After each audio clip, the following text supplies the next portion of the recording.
The Property Pod. Welcome to the Property Pod with Moneyweb. The property sector is an ever-changing sector, and in this podcast series, your host Suren Naidu chats to movers and shakers in the property industry.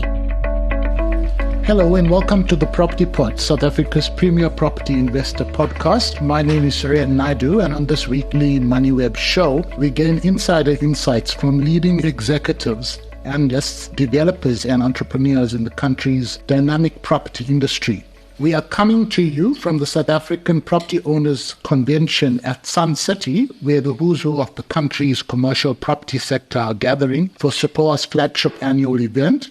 The Property Pod this week has a few guests with the speakers from the Sapoa Convention featured. But to kick it off, we have Sapoa CEO Neil Gopal.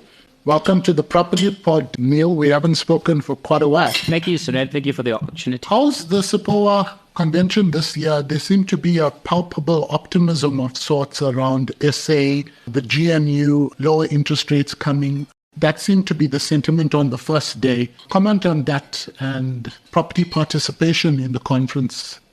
Thank you, Suren. Yes, certainly there's a lot more positive sentiment. And certainly not only at the conference, but this has been an ongoing positive optimism, probably months prior to this conference. I would say starting even last year. I think what has led to that is the fact that we had a fairly smooth election. The government of national unity. Of course, there's still a lot of work to be done at that level. And possibility of interest rates coming down, given what is happening not only just locally, but also worldwide. Neil, they're talking about optimism as seen in the listed property sector being up 24%, believe it or not, for the year to date until the end of August. August seemed to be a really, really good month. There are expectations around the interest rates coming down, but that doesn't mean everything is still rosy. What are some of the issues being discussed at the Sapoa Convention this year? I think let's start off with the positive. 150 days of uninterrupted electricity supply. That has been a fairly positive and positive sentiment around that particular matter.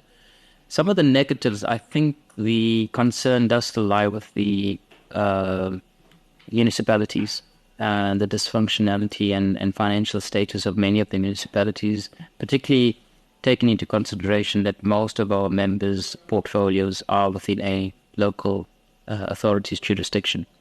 And if the situation continues to play out, particularly with those municipalities that are in coalition, where we can see there's a revolving door of mayors, votes of no confidence. This is where the rubber really hits the road for our members. So those are, I think, that could be one of the biggest concerns that the members do have. And property industry in general is the state of our municipalities. That seems to be a perennial issue, but there is optimism that things could get better under the GNU. But I see there are some other issues. The new issue, load shedding, seems to be toning down quite a bit, but water seems to be the big issue. Any comments on that? Yes, and we undertook quite an extensive piece of research around the state of South Africa's water and water infrastructure. It's a fairly thick report, which every delegate at this conference has received a copy of. And essentially the idea around that piece of research was to study not only at a national level the state of South Africa's infrastructure, but also in the top 15 municipalities. And again, I bring it back down to the fact that the rubber really hits the road once again at municipal level. So we will have that panel discussion and debate this afternoon. Some of the questions we have to ask ourselves and hopefully do get answers to at this panel is, how does the state of water affect a property portfolio? How did we end up in this crisis? What are the causes and issues and the risks in the water sector? We're also offering a few solutions, mitigation measures, new technological improvements, and where the private sector can intervene. We've got a couple of case studies. And we've also studied situations similar worldwide to give the delegates some understanding of what is happening globally around a water crisis. Just to end off on a softer question, as it were, the Sapoa Convention has been in Sun City for a few years, but are you looking at taking it and rotating it back between the other cities in the future? And perhaps you just want to share about the success of this year's event. It seems more participation and support even from the sector, from some of the big sector heavyweights in terms of backing the event. Thank you, Suren. So to answer the first question, are we going to rotate? We have signed a 5-year deal with Sun City. We do run surveys with the industry as to the choice of venues that they prefer. Sun City seems to come up as the number one preference for most members, firstly. Secondly, 90% of the members are also driving in and out of Johannesburg and Joburg base, so it's quite easy and quick to get here. And in doing so, we've also saved a large bulk of the delegates the airfare to travel to other cities. And there's very few convention centers that can accommodate anywhere between 900 to 1,000 people. So it works, it's functional. We have a contract up to 2026, which is then our 60th anniversary. So we're looking forward to coming back to Sun City next year. And then, of course, for the big event, our 60th anniversary, which will be in 2026. And then on the sponsorship side? Yes, I mean, we, our sponsors are fantastic. Our members support us through thick and thin. And it's not just a conference. It's Fortress, Growth Point, Perito, Resilient, and Vukile at this conference. But the Sapoa membership supports us in many other ways. They support us through the bursary fund. We've spent close to somewhere between 40 or 50 million on 160 students at various universities on a 4-year BSc degree, and that is all sponsored by the membership. We have sponsorship of our education courses, our events nationally around the country. So without the sponsors, and our members, we wouldn't be able to do all of this important work that we do on behalf of the industry. Neil, I really appreciate your time, taking time outside the conference, or rather on the sidelines of the conference. Everybody wants to chat to Neil as the CEO of the SA Property Owners Association. So we appreciate your time. Thank you, Suren. We are on to our second guest at the Sapoa Conference, multiple guests on the Property Pod this week. Joining me now is Palisa Pili, the CEO of the Durban Chamber of Commerce and Industry, who was one of the speakers on the panel at the Sapoa Convention. Just to share some insight on what the discussion was about, it was really about municipal service delivery, and we just thought we'd get Palisa on the pod to share some of her points on that panel session. Palisa, welcome to the Property Pod. Thank you, Suren, and thank you for inviting me. Hello to you and hello to your listeners at home. Durban and eThekwini has gone through a lot over the last few years, but the Chamber has been vocal about a lot of issues, including service delivery, water issues more recently, beachfront and tourism and safety issues, but also commenting around issues around the port to get the Durban port working more efficiently. What did you speak about on that panel? So at the Sapoa Convention panel, my focus was really talking about the state of municipalities.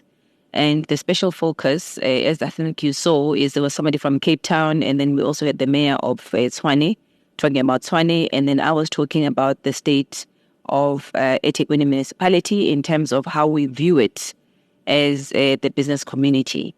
And what were some of the issues? Because there has been a lot that's happened in eThekwini over recent months, even post the elections, but some of those changes link back to President Ramaphosa being called in by the Chamber and other players in KwaZulu-Natal to address some of the issues facing the municipality and ultimately businesses and residents. So as a business community of eThekwini, we're very clear. We're not going to let our municipality go down. So we're prepared to actually roll up our sleeves and work with the city. And that's been a constant discussion that we've been having with city leadership, even the previous administration. So what happened is earlier this year, like you mentioned, we invited President Cyril Ramaphosa. And we were really at a point of serious frustration because about a year and a half before we met with the president, the city was supposed to be put under administration, and unfortunately the previous provincial administration didn't go ahead and do that. So when we met with the president, we really were at a very frustrated situation where, nothing was happening. So, I mean, there was no accountability, no consequence management. People were doing as they pleased. The amount of corruption, level of corruption just went up the roof.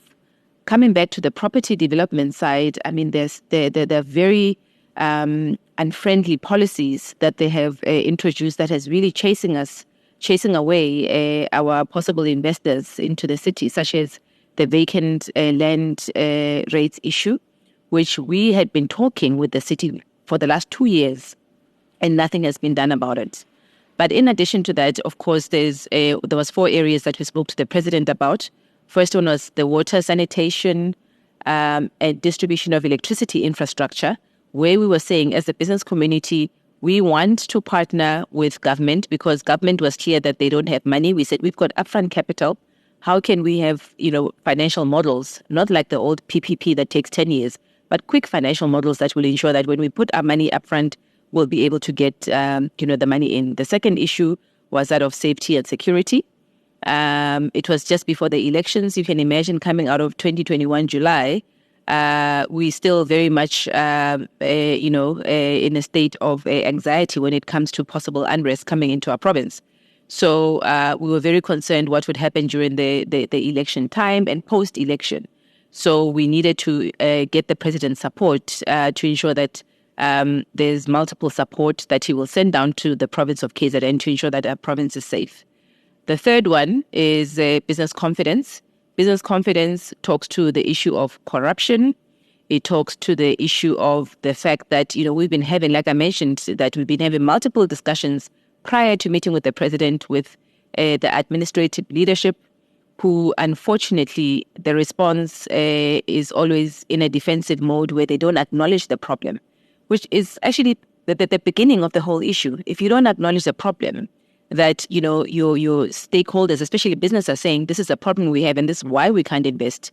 Instead of coming back and being defensive, it's important to look at various solutions. So we wanted the president, to make sure that we've got right structures to intervene in those kind of situations. And then the last and final one is that of the tourism. How do we revitalize tourism, especially after, the bad publicity we've been having with the sewer in the beaches and stuff. So we really need to get our tourism booming and back again. Coming back to the second intervention, so that was the first intervention that was done. So we were very fortunate that post the elections, immediately, after the government of provincial unity was established, the MEC for Kochta put the city on Section 154 administration, which unfortunately is just an advisory at this moment in time. We have been advising the city to say to them, it's very important for you that you have got this opportunity to be advised to change and look at things in a different way. Unfortunately, if they choose not to do that, government could end up putting them under Section 139. But we're hoping that the city will adhere and be able to listen to the advice that they're getting from the administrators and not find themselves in a situation of Section 139. Thanks for that. It seems we can have a much longer conversation. But how are things currently with the government of provincial unity? There's a new mayor at eThekwini. In addition, that links in with the national government of unity. Are things going relatively well? Where are they sitting at the moment from the Chamber's perspective? To be honest, we're actually the only province that has got the government of provincial unity. And so far, so good. I mean, we're very, very pleased. We've had engagements with the, Premier as well as his MECs, and as well as our mayor, of course. And the exciting part is normally when we engage with all the leadership, you're talking about the MECs. For example, let me give you an example. We had an engagement about 2 weeks ago. We had the MEC for ETIA, who is IFP. We had the MEC for finance, who is DA, and then we had the mayor, who is ANC. So you could see that all of them were actually looking at, pushing to get things right for us to be heard. So we're quite excited with what we're seeing right now. In fact, the new mayor wants to now, from a property point of view, it's a discussion I was having with the Sapoa guys to say the mayor wants to meet with us next week, where he wants to delve down into what are the issues that property developers are experiencing and which departments are we finding the bottlenecks, and we must give him the example so that he can be able to deal with these issues accordingly. So we're really looking forward to that. I mean, we love the fact that we're seeing people working, and hopefully people will be held accountable. And those officials that don't want to do their jobs, hopefully we will see the back of them very soon. Melissa, we'll have to leave it there. It's a shorter, sharper pod with multiple guests. I was going to ask about property development in KZN, but we'll keep that for another pod in the future. And we'll also catch up possibly on maybe a year down the line or 6 months down the line to see how things are progressing in KwaZulu-Natal and you as CEO of the Durban Chamber of Commerce and Industry. Thank you very much for your time. Thank you. In our final segment on the Sapoa Convention, we have the newly appointed president of Sapoa, that's Itumeleng Notibeli. Itumeleng, as I said, is the incoming president, but he's also the managing director of Vukile Property Fund in Southern Africa. Itumeleng's just going to share some insights on his incoming term as the Sapoa president and his priority areas. Itumeleng, a very warm welcome to the Property Pod. We've had you before, but the first time since being appointed Sapoa president, who voted Sapoa president. Brilliant. Thanks for having me, Suren. It's lovely to be here. Always great to be part of the production. And really looking forward to speaking to you about what we'll be thinking about over the next 12 months, key priorities, focus areas. And I suppose, with all these possible tailwinds that are now, evident in the macroeconomy as well as the industry, a lot of people are talking about, can we sustain it? And I think a lot of the priorities that we put in place are, to perhaps ensure that it's not just a short-term gain, it's something that can drive longevity.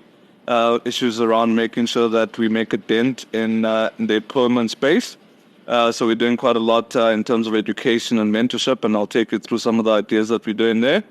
And I think, in the spirit of the GNU and working together, public sector, private sector, almost, the old school triple P approach. To me, I think what's going to be very important for the sector looking forward into the next 12 months is definitely this issue of advocacy and lobbying. Working closely with government, to make sure that issues such as, the rapid rollout of PV, batteries, water use licenses, etc., all of that happens seamlessly to enable business to thrive. And also understand government, priorities that the private sector can also assist in. Because ultimately, if we are to grow the economy, we really need to focus on some of these GNU imperatives, and one of them is really driving employment, driving growth, and if we can get that right, I think the country will be in a very good trajectory. Thanks for that, Itumeleng. When I reported on the first day of the Sapoa Convention, I started off saying it was very palpable, the optimism in the conference this year. Do you want to share a little bit more about that expectations? Where is the optimism coming from? We have heard about it, but a little bit from your side around the different tailwinds that are likely to be positives for the property sector going forward. Thank you, Suren. To me, I'm very optimistic, very bullish. I think we're seeing a number of tailwinds that are coming together very nicely for this industry to really, perhaps bring us to an area that we haven't been in probably the past decade. So I think from a macro dynamic, the whole story around the interest rates is positive. Potentially at the end of September, we'll start seeing, the first drop.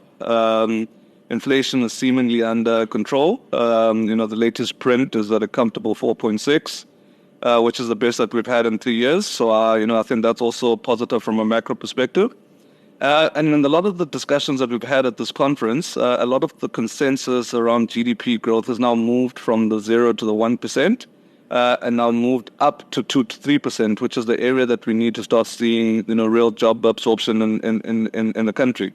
So I think the macro dynamic is positive. I think we're also all excited by the short-term positive impacts of the two-pot system in terms of just making sure that the increasing health of the consumer is strong and sustained. So I think the reforms around the pensions and the two-pot system is positive, and that's something that also adds to the tailwinds. And then the GNU, to me, GNU is really looking to build an inclusive economy. We're aiming to, generate sustainable growth, create jobs, and eradicate poverty, which is brilliant.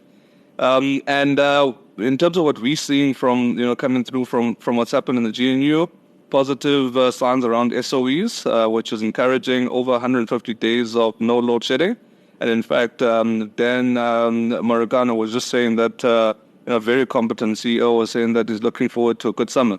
So that's also positive. And great positives that are happening around Operation Vulindlela. So to me, I think if you combine all of those things and also the subsector of the interaction of business and the public sector, the stuff that's happening at BUSA, at B4SA, the wonderful work that Neil is doing at Sapoa, you're starting to see some positive, sentiment and tailwinds. And I guess the question is, the jury's out, can we sustain this?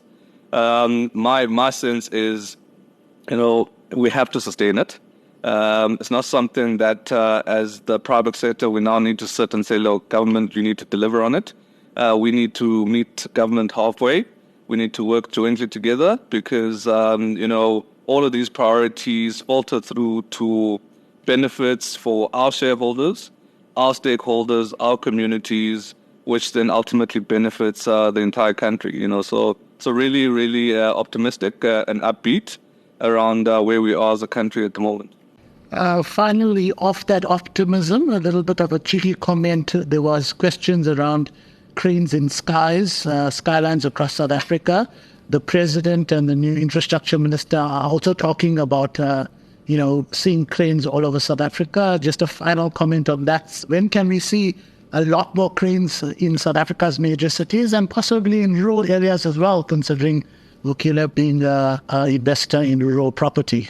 Yeah, I think, the optimism is great. We're moving in the right direction, but the reality is there's a bit of a lag between when all of these, low inflation, high GDP, low interest rates start really coming through into the build environment.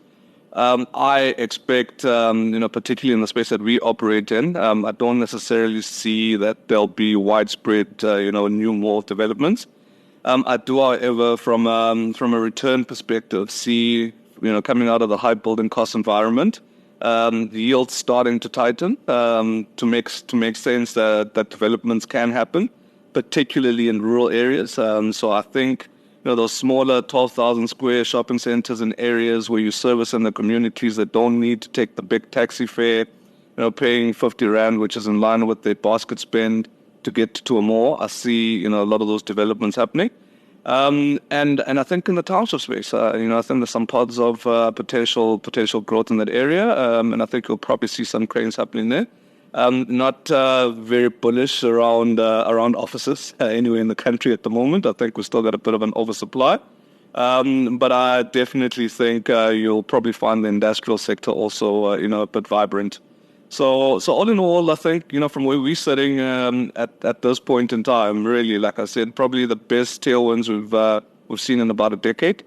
The environment has been tough, but I think also testament to the professionalism, the skill, the strength of our practitioners in the property space. A lot of the businesses have been resilient through a very difficult time. So I think, if someone speaks about leadership and how South Africans can navigate through tough times, we're a perfect case study in this industry.